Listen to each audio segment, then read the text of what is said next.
একবার একজন দরবেশ সাহেব রাস্তা দিয়ে যাচ্ছেন, প্রতিমধ্যে তিনি দেখতে পেলেন নদী থেকে এক কলসি পানি নিয়ে এক যুবতী সুন্দরী মেয়ে রাস্তা বেয়ে যেতেছে। দরবেশ সাহেব দাঁড়ায় গেলেন আর ওই যুবতীর দিকে এক নজরে তাকায় আছেন, চোখে পলক দেয় না। এরপরে যুবতী থমকে দাঁড়ায় গেল। আধা বুড়া মানুষ, দাড়ি অর্ধেক পাইকে গেছে, দেখতে দেখায় খুব বুজুর্গ মানুষ, কিন্তু রাস্তায় আমার একা পাইয়া এমনি করে তাকিয়ে আছে আর চোখ দিয়েও তো পানি পড়ে। ব্যাপারটা কি? দরবেশ কাঁদে কেন? প্রতিমধ্যে আমাকে একা পেয়ে দরবেশ কাঁদে কেন, তাকিয়ে আছে কেন? মহিলার চিন্তা জাগলো। শেখ সাদি রহমতুল্লাহ আলাইহি ঘটনা লিখেছেন, বাংলা কবিতার অনুবাদ করেছেন। একদা সুখদায়ক প্রমোদা বদন, দর্শন করি মম ঝরিল নয়ন। হেসে কহে সেরূপসী সবিস্ময় মন, কহ দেখি মহাশয় কহ কি কারণ। বিষয় বিরাগী তুমি ভুবনে প্রচার, কি হেতু জন্মিল তব মানস বিকার। যুবতী মেয়েটি বলছে, ওগো দরবেশ সাহেব, হুজুর সাহেব, আমি একটা যুবতী মেয়ে লোক, রাস্তায় আমাকে একা পেয়ে আপনি আমার দিকে তাকায় আছেন আর কাঁদতেছেন। এই বৃদ্ধ বয়সে ভীমরতি হলে কেন? আমাকে দেখে কাঁদেন কেন আর এক নজরে কেন তাকায়ছেন? কারণটা কি? কি কুমতলব আছে? দরবেশ সাহেব বলছেন, হেসে কহিলাম বালে করহ শ্রবণ, নেত্র ঝরে তবু হেতু ভেব না এমন। হে রূপসী মেয়ে, তোমার জন্য আমি কান্দি, একথা একবারও চিন্তা করো না। যে শিল্পী রচিল এই সুধাংশু বদন, তাহার তরে ঝরে নেত্র নয়নে জীবন। তোমার প্রেম পাওয়ার জন্যে তোমাকে দেখে লোবাতুর এবং কামুক হয়ে তোমার দিকে তাকায় কান্দি, একবারও ভেব না। আল্লাহর কসম, আমি কাঁদতেছি তোমার এত সুন্দর স্বাস্থ্য আর চেহারা যে আল্লাহ রাব্বুল আলামিন বানায় দিলেন, না জানি সেই আল্লাহ কত সুন্দর। যার সৃষ্টি এত সুন্দর সে আল্লাহ রাব্বুল আলামিন না জানি কত সুন্দর। আল্লাহ পাক সেই সুন্দর আল্লাহ রাব্বুল আলামিনকে দেখার তৌফিক যেন আমরা পাই। জোরে কোন আমিন, আরো জোরে বলেন আমিন। আল্লাহ পাক বলছেন, আমি সুন্দর করে সব তৈরি করে দিয়েছি। বুঝবে তারা যারা চিন্তাশীল, যারা গবেষণা করে। ইন্না ফি খালকিস সামাওয়াতি ওয়াল আরদি ওয়া ইখতিলাফিল লাইলি ওয়ান নাহার লাআয়াতিন লিউলিল আলবাব। নিশ্চয়ই যারা নাকি জ্ঞানবান, তারা রাত এবং দিনের পরিবর্তন, আকাশ এবং জমিনের সৃষ্টি ইত্যাদির ব্যাপারে, এই সৃষ্টি নৈপুণ্যতার ব্যাপারে তারা চিন্তা করে, গবেষণা করে। রাত এবং দিনের পার্থক্য মানুষের জীবনকে জীবন পদ্ধতিকে দুই ভাগে বিভক্ত করেছে, রাত এবং দিন। দেখেন আল্লাহর রহমত এবং কুদরত সব জায়গায়। রাত এবং দিন মানুষের জীবন চলার পথকে, জীবন পদ্ধতিকে কয় ভাগে ভাগ করেছে? দুই ভাগ। আল্লাহ পাক বলেন, ওয়াজআলনাল লাইলা লিবাসান ওয়াজআলনান নাহারা মাআশা। আমি রাতকে করেছি শান্তির বাহন, রাতকে করেছি আচ্ছাদন, শান্তির বাহন, আর দিনকে করেছি রোজগার করার জন্য। দিনের বেলায় রোজগার করবে, কামাই রুজি করবে, কল কারখানায় যাবে, খেতে খামারে যাবে, অফিস আদালতে যাবে, কাজ কাম করবে। এ কাজ করে করে শরীরের ভিতরে ক্লান্তি আসে, অবসাদ এসে যায়। আল্লাহ রাব্বুল আলামিন বলেন, আমি আবার রাত বানালাম। ওই রাতের বেলায় মানুষ যখন ঘুমায় যায়, এই ঘুম তার সমস্ত অবসাদ আর ক্লান্তি দূর করে দিয়ে সকাল বেলায় আবার তাজা মানুষ করে সমস্ত একেবারে পরিপূর্ণ কর্মক্ষম একজন মানুষে তাকে পরিণত করে দেয়। রাতটাকে আচ্ছাদন করে দিয়েছি, দিনের কোলাহল মুক্ত রাত। সূর্যের আলোর ঝলকানি, তীব্র আলো নাই, চিৎকার নাই, আওয়াজ নাই। রাতের একটি অন্ধকার চাদর পরিয়ে দিলাম এই পৃথিবীর উপরে। রাতের একটি অন্ধকার চাদর পৃথিবীর উপরে পরিয়ে দিলাম। কোলাহল মুক্ত পৃথিবী। এখন সূর্যের তীব্র আলো আর নাই। এখন আরামে তুমি ঘুমিয়ে যাও, ঘুমাও, আবার সকালবেলা উঠে তুমি কাজ করবে। আল্লাহ পাক বলেন, আমি এভাবে ومن رحمته جعل لكم الليل والنهار لتسكنوا فيه ولتبتغوا من فضله। আল্লাহর রহমতের ভিতরে এটাও রহমত, আল্লাহর করুণা, আল্লাহর দয়া, যে তিনি দিনকে করেছেন রুজি কামার জন্য, রাতকে করেছেন তিনি তোমাদের জন্য ঘুমাবার জন্য, বিশ্রামের জন্য। এই ব্যবস্থা আল্লাহ রাব্বুল আলামিন করেছেন, যিনি তোমাদেরকে দুপুর বেলায় বিকেল বেলায়ও তোমাদেরকে অবসাদ গ্রহণের জন্য, আরামের জন্য দুপুর এবং বিকাল, সকাল ইত্যাদি তৈরি করেছেন। কোরআন শরীফের ভিতরে আল্লাহ পাক এই সমস্ত কথাগুলি ব্যাখ্যা সহকারে বলে দিচ্ছেন যে আমার রহমত ওয়াসিআত রাহমাতি কুল্লে, সেই সমস্ত জিনিসের চতুর্দিকে, তুমি যেখানে আছো তার চতুর্দিক, আকাশ এবং জমিন, আমার রহমত তোমাকে ঘিরে রেখেছে। এ কোরআন নাজিল করেছেন সেই আল্লাহ, সেই রহমান, যার দয়া সর্বত্র ছড়িয়ে আছে। আল্লাহ পাক বলছেন, এরপরে তোমাকে সৃষ্টি করলাম, জমিন সৃষ্টি করলাম খাবারের জন্য। আমার রহমতের বিষয়টা দেখো, আমি এমন দয়াবান, এমন মেহেরবান। এবার তোমার খাবারের জরুরত হলো, তুমি কি খাবে? সেজন্য এই জমিনে ফসলের ব্যবস্থা আমি আল্লাহ করেছি। জোরে বলেন সুবহানাল্লাহ। জমিন শুকায় গেছে, বৈশাখ মাসের, জ্যৈষ্ঠ মাসের প্রচন্ড রৌদ্রের তাপে জমিন শুকায় গেছে। এই জমিনে তুমি ফসল ফলাবে কি করে? যদি না পানি দিয়ে জমিনটারে ভিজায় দেই। আল্লাহ বলেন, জমিন ভিজাবার দায়িত্ব আমি নিলাম। আল্লাহুল্লাযী আরসালার রিয়াহা ফাতুসিরু সাহাবা। সমুদ্রের পানি, লবণাক্ত পানিগুলি বাষ্পীয় আকারে উত্থিত হয়ে যায়, মেঘমালায় পরিণত হয়ে যায়। বাতাসকে বলি, এই মেঘকে টেনে নিয়ে যাও অমুক জায়গার উপরে। মেঘ চলে এলো। আল্লাহ বলেন, ফাসুকনাহু ইলা বালাদিম মাইয়িতিন ফাআহইয়ানা বিহিল আরদা বাদা মাউতিহা কাযালিকান নুশুর। আল্লাহ পাক বলছেন, বৃষ্টির পানি পড়লো, মরা জমিন জিন্দা হয়ে গেল। এই মরা জমিন জিন্দা হলো। এরপরে তুমি বীজ বপন করলে, ধান বপন করলে, গম বপন করলে, মাটির খাসলাত হলো সব পচায় দেওয়া। মাটির খাসলাত কি? কথা বোঝেন না? মাটির ধর্মটা কি? পচায় দেওয়া। যা রাখেন পচে যাবে, লোহা রাখেন জং ধরে যাবে, পাথর রাখেন আস্তে আস্তে, এ ধরনের যেসব জিনিস রাখেন আস্তে আস্তে করে ধ্বংস হয়ে যাবে, পচে যাবে। ওই মাটির ভিতরে ধান এবং গম, আপনার ফসল, আপনার খাদ্য, আপনার রিজিককে আমানত করে দিলেন। আল্লাহ পাক ওটাকে হেফাজত করলেন। এরপরে ওর ভিতর থেকে পাতা অঙ্কুরিত হয়ে বেরিয়ে এলো। এখন কেউ যদি বলে, আল্লাহ যদি পানি না দেন, আল্লাহ যদি বৃষ্টিটা না দেন, তাহলে আমার অসুবিধাটা কি? আল্লাহ বলেন, দেখো বৃষ্টিটা তো আমি দিলাম। বৃষ্টিটা কে দিলেন? আল্লাহ পাক বলেন, আফারাআইতুমুল মাআল্লাযী তাশরাবুন আআনতুম আনজালতুমুহু মিনাল মুজনি আম নাহনুল মুনজিলুন। তোমরা যে পানি পান করো, আকাশ থেকে এই পানিটা কে বর্ষণ করে? তুমি করো না আমি করি? কে করে জোরে কন? আল্লাহ পাক বলছেন, আমি পানি বর্ষণ করি। সেই পানিটা, এই যে বঙ্গোপসাগরের পানি, আপনাদের কর্ণফুলীর পানি, মিষ্টি না নোনা? কি পানি জোরে কন? এই নোনা পানি আকাশে উঠলো।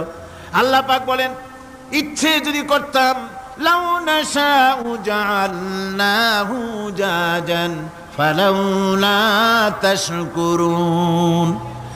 পানি উঠালাম, নোনা পানি, ইচ্ছে করলে লবণাক্ত অবস্থায় অবতীর্ণ করে দিতে পারতাম, জমিনের ফসল সব নষ্ট হয়ে যেত। কিন্তু আমি নোনা পানি উঠায়া ওই পানিগুলিকে মিষ্টি করে আমি নাজিল করে, জোরে কান সুবহানাল্লাহ। আল্লাহ পাক বলেন, গাছ উদ্গত করে দিলাম, গাছ এবার বড় হলো। এই গাছ আল্লাহ রাব্বুল আলামিন এই গাছ তৈরি করলেন। এই গাছ শুধু আপনার জ্বালানি দেয় না, গাছ শুধু ফল দেয় না, এ গাছ মানুষের জন্য, গাছ হচ্ছে বন্ধু। মানুষের জন্য গাছ কি? জোরে কোন কি? বন্ধু। সেই বন্ধুরে জন্মের কাটা কাটবেন নাকি? এই গাছ তৈরি হচ্ছে। গাছ বন্ধু কি করে? গাছ বন্ধু হচ্ছে আমরা যে শ্বাস প্রশ্বাস নেই, মুখের থেকে নাকের থেকে যে শ্বাসটা ফেলি, সেটা হচ্ছে আমরা গ্রহণ করি বাতাস থেকে অক্সিজেন, ছেড়ে দেয় কার্বন ডাই অক্সাইড। এটা হচ্ছে বিষ। এটা কি? আমরা নিলাম পরিশুদ্ধ অক্সিজেন, নিলাম, ছেড়ে দিলাম এটাকে বিষ করে, এই বিষটা ছড়িয়ে গেল। এখন এই বিষ যদি আল্লাহ পরিশুদ্ধ করার কোন ফ্যাক্টরি না বানাতেন, তাহলে পৃথিবীর সমস্ত প্রাণী মরে যেত। সুবহানাল্লাহ কইতে ইচ্ছে করে না? আল্লাহ পাক কি ব্যবস্থাটা করলেন। কোন দুনিয়ার ফ্যাক্টরি নাই মানুষ যে বিষাক্ত করে দেয় আবহাওয়াকে, সেটাকে রিফাইন করার ব্যবস্থা মানুষের কাছে নাই। আল্লাহ ব্যবস্থা করেছেন কি, আল্লাহ পাক গাছ বানায় দিলেন, গাছের সবুজ শ্যামল রং, ঘাসের সবুজ শ্যামল রং, তার খাদ্য হতেছে আপনি যেটা ছেড়ে দেন, আপনার জন্য যেটা বিষ সেটা হচ্ছে তার জন্য খাদ্য। কার্বন ডাই অক্সাইড গাছ টেনে নেয়, সারা রাত টানতে থাকে, অক্সিজেন থেকে বাতাস থেকে সারা রাত টানতে থাকে, কার্বন ডাই অক্সাইড খাবার হিসাবে সে টেনে নেয়। আর দিনের বেলা যখন রোদ ওঠে, সূর্যের উত্তাপ আর গাছের সবুজ রং দুটোতে মিলে এক প্রকারের রন্ধন ক্রিয়া হয়, রাঁধা হয়। সেই রান্নার মাধ্যমে গাছের ভিতর থেকে গাছ আবার অক্সিজেন মানুষের জন্য, প্রাণীর জন্য ছেড়ে দেয়। সুবহানাল্লাহ। তো গাছ আপনার জন্য বন্ধু, একদিকে গাছ আপনার এই কাজ করলো, ফার্নিচার বানাইলো, ছায়া দিল, ফল দিল। আল্লাহ পাক বলেন এই গাছগুলি কে তৈরি করলো? মিয়া তুমি করছো না আমি করছি, আমি আমার রহমত দিয়ে তোমারে গাছ বানাই দিলাম। এরপরে ফসল দিলাম, ফসল হলো, তোমার তরি তরকারি হলো, সব কিছু তোমার হয়ে গেল। এবার ফসল দেখা মানুষে যখন দেখে জমিনে বড় বড় ধানের গোছা হয়েছে, মোটা মোটা ধানের গোছা হয়েছে, মোছে তখন তেল মাখিয়ার নতুন নতুন গানের আয়োজন করে। এবার ফসল বেশি হয়েছে, গান, থিয়েটার, বাজনা, গুনাগার বিবি, কত রকমের গানের ব্যবস্থা করে ফেলে। জমিনে ফসল আর মোছে তেল মাখে আনন্দে। আল্লাহ রাব্বুল আলামিন বলেন লাউ নাশাউ লাজআলনাহু হুতামান ফাযানতুম তাফাক্কাহুন। আমি যদি ইচ্ছে করি তোমার জমিনের সমস্ত ফসলটাকে আমি সম্পূর্ণ কুটায় পরিণত করে দিতে পারি, তুষে পরিণত করে দিতে পারি। পারেন না? ধানের ভিতরে আল্লাহ যদি চাউল না দেন তাহলে সব তুষ হয়ে যাবে না? তখন কি করবেন আপনারা? কি করবেন? কোন বাংলাদেশ তখন হরতালের দেশ। যখন আপনি দেখলেন যে জমিনে ধানে এবার সব তুষ হইছে, তখন আল্লাহর বিরুদ্ধে হরতাল করেন। লাভ হবে কিছু? লাভ হবে? আল্লাহর বিরুদ্ধে আপনারা অনশন ধর্মঘট করেন, লাভ হবে কিছু? কোনো লাভ হবে না। আল্লাহ রাব্বুল আলামিন বলেন কোনো লাভ হবে না, বরং তোমরা তখন বলবে ইন্না লামুগরামুন বাল নাহনু মাহরুমুন। কপালে তখন আঘাত করবে, করাঘাত করতে থাকবে আর বলবে যে আরে কপাল পোড়া হয়ে গেলাম, হতভাগ্য হয়ে গেলাম, বঞ্চিত হয়ে গেলাম, আল্লাহর রহমত থেকে সর্বনাশ হয়ে গেল। তখন কপালে আঘাত করা ছাড়া আর কিছুই করতে পারবে না। আল্লাহর বিরুদ্ধে মিছিল চলে না, সমাবেশ চলে না, বিক্ষোভ চলে না, হরতাল চলে না। মহান আল্লাহ রাব্বুল আলামিন বলছে দেখো এইভাবে করে তোমার ফসলের ব্যবস্থা আমি আল্লাহ করেছি। আমি রহমান, আমি আল্লাহ পাক কি এমন রহমান। আজ জমিনে ফসল বৃদ্ধির জন্য ইউরিয়া, সুপার সালফেট, সালফার সারের ব্যবস্থা হয়েছে, নানান জাতের সারের ব্যবস্থা হয়েছে।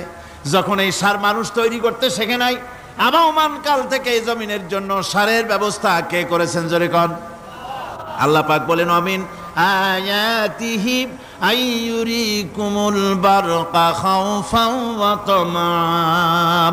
আমার অসংখ্য নিদর্শনাবলীর মধ্যে এটাও একটি নিদর্শন যে আকাশে বিদ্যুৎ চমকে মেঘের গর্জন হয়। এই যে বিদ্যুৎ চমকে গর্জন হয়, এর মধ্যে রয়েছে মানুষের জন্য ভীতি এবং আশা।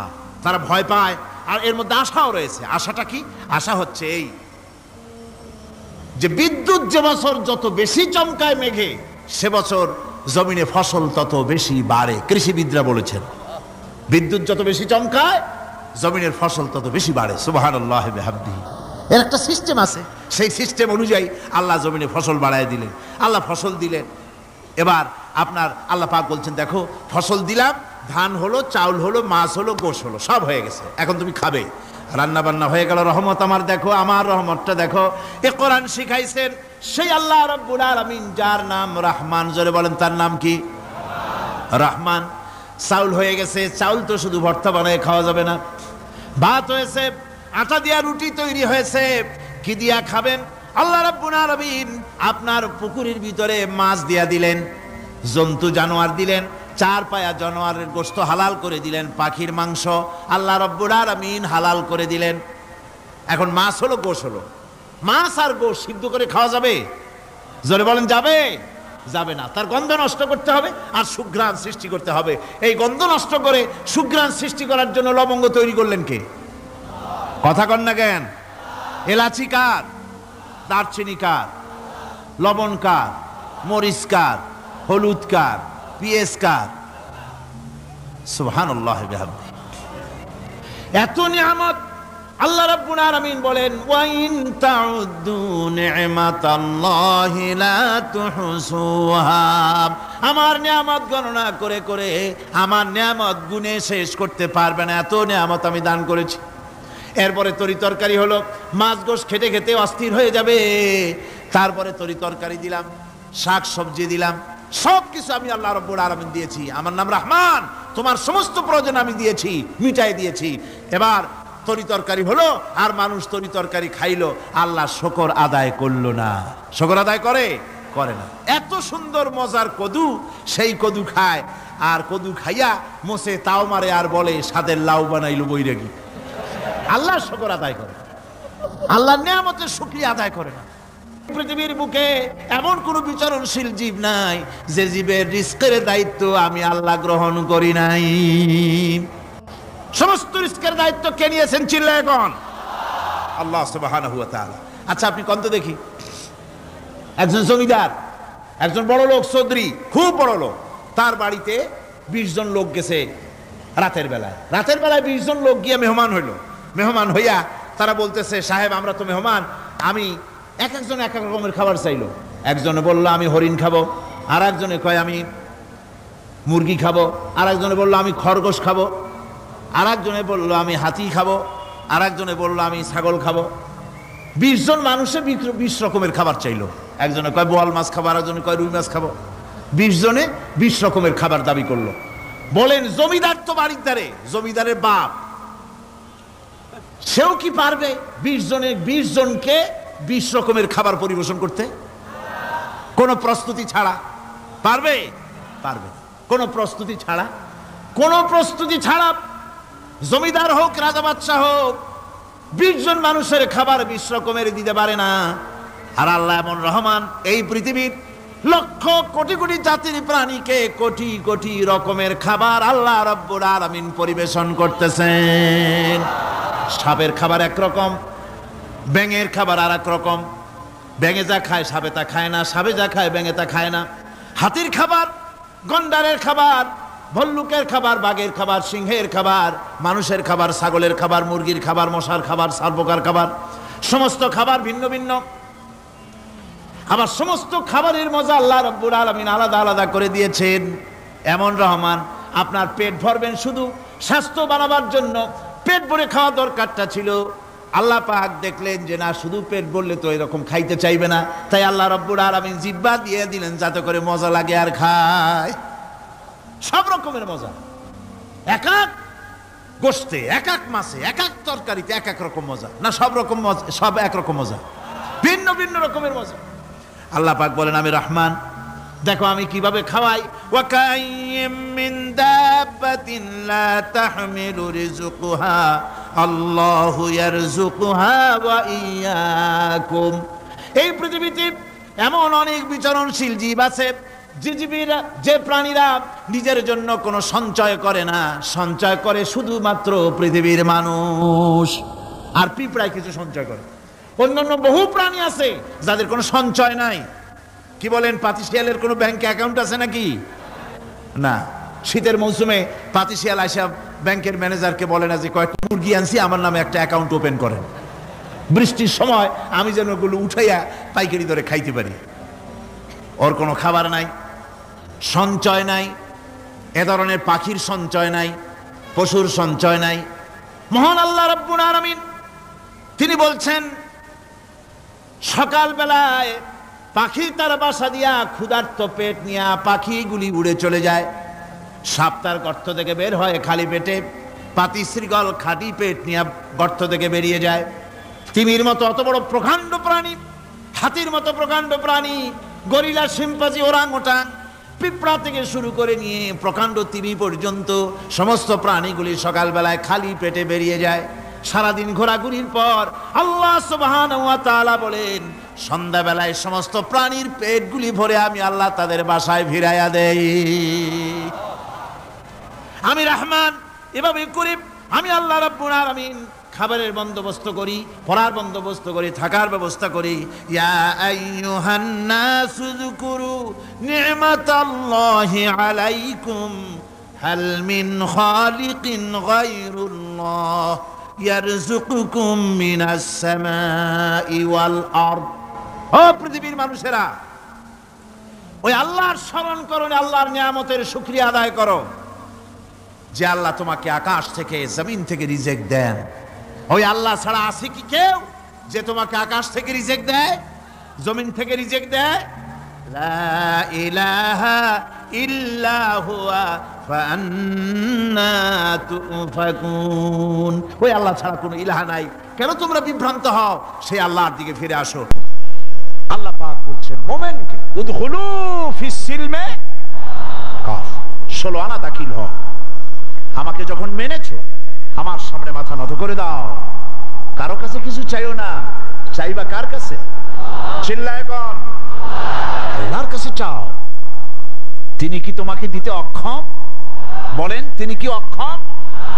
যদি অক্ষম না হন, তাহলে আপনারা মাজারে যান কেন? মাজারগুলিতে আমার দেশের লোকেরাই মাজারগুলি ব্যবসা বাজায়, ব্যবসা বড় করে দিয়েছে, ঠিক কিনা? ঠিক কিনা? মাজারের ব্যবসা আর তথাকথিত বিদআতপন্থী লোকেদের ব্যবসা। নিজেকে কেউ তো নিজেকে পীর বানিয়েছে বড় রকমের। সব পীরের আমি কিন্তু সমালোচনা করি না, আমার দেশে হক্কানি পীরেরা নিশ্চয়ই আছে। কোন আলহামদুলিল্লাহ, বলেন আলহামদুলিল্লাহ। আমি যখনই পীরের কথা বলবো আপনারা অবশ্যই বুঝে নেবেন আমি পাইকারি দরে বলি না, হক্কানি পীর নিশ্চয়ই আছে। আমি বলি ব্যবসায়ী পীরের কথা। কার কথা? কেউ তো নিজেকে নিজের নামটা লেখায় এমন ভাবে নাম তালাশ করে খুঁজে পাওয়া যায় না। ইমামুল আইম্মা, জামানার মুজাদ্দিদ, সিরাজুস সালিকিন, মিসবাহুল আরিফিন, সিয়াহে দামদান, মুহিব্বে বান্দান, কত বিশাল নামের লকব, নাম খুঁজে পাওয়া যায় না। আছে না? আছে না? এরপর আবার তো কেউ সম্রাট হয়ে বসে থাকে। ভাবখানা এই যে ওনাদের কাছে গেলেই ওনারা আপনার মনের আশা পুরা করে দেবে। নাউযুবিল্লাহ। আপনারা ছেলে দেবে, মেয়ে দেবে, পত্রিকা আসে অমুকের দোয়ায় 40 বছর পর ছেলে পাইছি। হাতের মধ্যে ডিম দেয়, ডিম সিদ্ধ হয়ে যায়। কি আশ্চর্য কথা! আর বাচ্চা পেটের মধ্যে ঢুকে যায়। নাউযুবিল্লাহ, নাউযুবিল্লাহ। এই যারা করছে এ সম্পর্কে শায়ের খুব সুন্দর করে বলেছেন, ये हाल तेरा जाल है मकसूद तेरा माल है, ये हाल तेरा जाल है मकसूद तेरा माल है, क्या जब तेरा चाल है लाखों को अंधा कर दिया। तुम्हारी अवस्था হলো জালিয়াতি। তুমি নিজেকে সম্রাট ধারণ করেছো নাম, তুমি নিজেকে সৈয়দ নাম ধারণ করে পীর মাশায়েখ নাম লাগায় দিয়া মানুষকে ধান্দায় ফেলে রুজি কামাচ্ছ। মানুষকে ব্যবসার ধান্দায় ফেলে দেওয়া হয়েছে, রুজি রুটি কামাবার ব্যবস্থা করা হয়েছে। আমি আপনাদের মধ্যে এই কথাটা ঢুকাতে চাই, আমি কোন দুঃখে মাজারের কাছে বা কোনো ব্যক্তির কাছে গিয়ে আমার ছেলে চাইবো, মেয়ে চাইবো? আলাইসাল্লাহু বিকাফিন আবদা।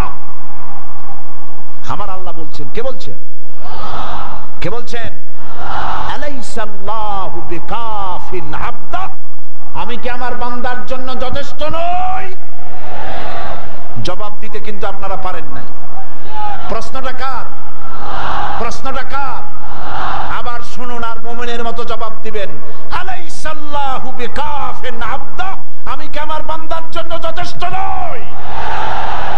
বলুন অবশ্যই যথেষ্ট। মাজারের কাছে যায়, খাজা বাবার কাছে, ইয়া খাজা মেরে মতলব কো পুরা কর দে। খাজায় আপনার মতলব পুরা করবে কেমনে? ওনার মতলবই তো পুরা করছে আল্লাহ। কে পুরা করেছেন? আল্লাহ পাক করেছেন। সুতরাং খাজা আপনার মতলব পুরা করতে পারবে না। আপনার মনের আশা পূর্ণ করার মালিক কে? জোরে বলেন কে? ওয়াইজা সালতা ফাসআলিল্লাহ ওয়াইজা ইসতাআনতা ফাসতাইন বিল্লাহ। যদি কিছু চাইতে হয় আল্লাহকে, আল্লাহর কাছে চাও। কিছু বলতে হয় আল্লাহকে বলো। আর আল্লাহরে ছেড়ে দিবা তাহলে কোথায় যাবা? ওটা তো আছেই, আরো কিছু আছে। আমাদের গ্রাম এলাকায় বিভিন্ন দেশে দাঁত যখন পড়ে যায়, ছোটবেলায় দাঁত পড়ে না? অবশ্য আপনাদের পড়ে নাই নাকি? পড়ছে। দাঁত পড়লে ওই দাঁত নিয়ে মুরব্বীরা বলে দাঁতটা নিয়ে যাও ইন্দুরের গর্তের কাছে, যাইয়া বলো ইন্দুর ভাই আমার এই দাঁতটা নিয়ে তোমার ছোট্ট চিকুন দাঁতটা দাও। হায় রে কপাল পোড়া, তুমি আল্লাহরে ছাড়ছো, আল্লাহ তোমার ইন্দুরের পায়ের কাছে নিয়ে হাজির করে দিছে। যা মর ইন্দুরের কাছে যাইয়া। আবার কোন কোন এলাকায় আছে গর্ভবতী নারী ডেলিভারি হবে, প্রসব যন্ত্রণায় কাতরাচ্ছে, মুরব্বীরা বলে বিড়ালের পাও ধরিয়া মাপ চাও। কি আশ্চর্য কথা! গর্ভবতী নারীর ডেলিভারির সাথে বিড়ালের পাও ধরার সম্পর্ক কি? বিড়ালের কাছে এই মা কি অন্যায় করেছে যে বিড়ালের পাও ধরে মাপ চাইবে? তার মানে হচ্ছে আল্লাহরে ছেড়েছ, ইন্দুরের পাও ধর, বিড়ালের পাও ধর। আরো আছে চট্টগ্রামে বাজেবস্থান, বিরাট এক পুকুর, সেই পুকুরের মধ্যে আছে কচ্ছপ। মুসলমান, আমার নিজের চোখে দেখেছি মুসলমান সেখানে গিয়ে কচ্ছপগুলা মানুষের খাইয়া খাইয়া খুব বুজুর্গ টাইপের হয়েছে, বিরাট বিরাট, গায়ে শ্বেতা পড়ে গেছে। মুসলমান সন্তান, মুসলমান নরনারী কচ্ছপের পায়ের উপরে হাত দিয়ে হাতে চুমা খায়। তুমি আল্লাহরে ছেড়েছ, আল্লাহ তোমার কসম পর্যন্ত পৌঁছায় দিছে। নাউযুবিল্লাহ, জোরে কন নাউযুবিল্লাহ। ওখানে দেখেছি গাছের সাথে ঝুলানো পাথর আর ইট। জিজ্ঞেস করলাম ফকিরদের কাছে, এই গাছের সাথে ইট পাথর ঝুলানো কেন? কয় যে এটা হচ্ছে যে সমস্ত মেয়েদের বাচ্চা হয় না, বিবাহ হয়েছে 10 বছর 12 বছর হয়ে গেছে, সেই সব হতাশাগ্রস্ত মা বাবা এখানে আসে, মেয়েরা নিজ হাতে এই পাথরগুলো ঝুলায় রাখে, ধারণা এই পাথর এখানে ঝুলতে ঝুলতে একদিন তার নিজের পেট ভারী হতে হতে বাচ্চা হয়ে যাবে। কি জেহালাত, কি অজ্ঞতা, কি মূর্খতা! গাছের সাথে ঝুলানো পাথরের সাথে মায়ের পেটের ভিতরে সন্তান আসবে, কি অজ্ঞতা, কি মূর্খতা, কি জেহালাত! তুমি আল্লাহরে ছেড়েছ, আল্লাহ তোমার ইন্দুরের গর্ত পর্যন্ত পৌঁছাই দিছে। তুমি সারা দুনিয়াকে লাথি মারো, আল্লাহর দিকে চলে যাও, দুনিয়া তোমার পায়ে চুমা খাবে। সুবহানাল্লাহ কও। আল্লাহর কাছে যাও, আল্লাহর কাছে যাও। ওয়াইজা সালতা ফাসআলিল্লাহ, কিছু চাইলে আল্লাহর কাছে চাইবে, কিছু বললে আল্লাহর কাছে বলবে। আমার দেশে বহুত মাজার আছে, এই মাজারগুলি দিয়ে ব্যবসা করা হয়। মাজারের চতুর্দিকে লোক বসে থাকে, কি সব লোক? মাথায় বিরাট জট, গায়ে সালার চট, আরো আছে লোহার শিকল, আছে না? গাঁজা খায়। কয় খাজা বাবা গাঁজা খাবা, গাঁজা না খাইলে তুমি কোন ডাইলের বাবা? নাউযুবিল্লাহ। এমন মাজারও আছে বাংলাদেশে যেই মাজার গুলিতে মুদ্দারি নাই, সাইনবোর্ড লাগানো হয়েছে হযরত পথিক শাহ রহমাতুল্লাহ আলাইহির মাজার। কোন পথিক কবে মরছে আল্লাহই জানে। আপনারা আমার কথা বিশ্বাস করুন, চট্টগ্রামের কুমিরা সীতাকুণ্ডের পাশে যাওয়ার সময় দেখেন কুমিরা হাই স্কুল, রাস্তার ধারেই একটা কবর, বিরাট সাইনবোর্ড, হযরত ডাল চাইল রহমাতুল্লাহ আলাইহির মাজার। দেখেন আপনারা, যাওয়ার সময় বাম দিকে পড়বে, আসার সময় ডান দিকে পড়বে। আমি সেখানে মাহফিল করছিলাম, বললাম আপনারা খালি ডাইলি চালু খিচুড়ি খান, এবার আরেকটা মাজার বানায়া সেখানে সাইনবোর্ড লাগান হযরত মাছ তরকারি গোশত রহমাতুল্লাহ আলাইহির মাজার, তাহলে কিছুটা রুচির পরিবর্তন হইব। হাজি মাজারে কিছু চাওয়ার নাই, মাজারে কিছু দেওয়ার আছে। কি দিবেন? টাকা? জবাব দেন। টাকা, চাদর, আগরবাতি, মোমবাতি, মান্নত, কি দিবেন? দোয়া। দোয়া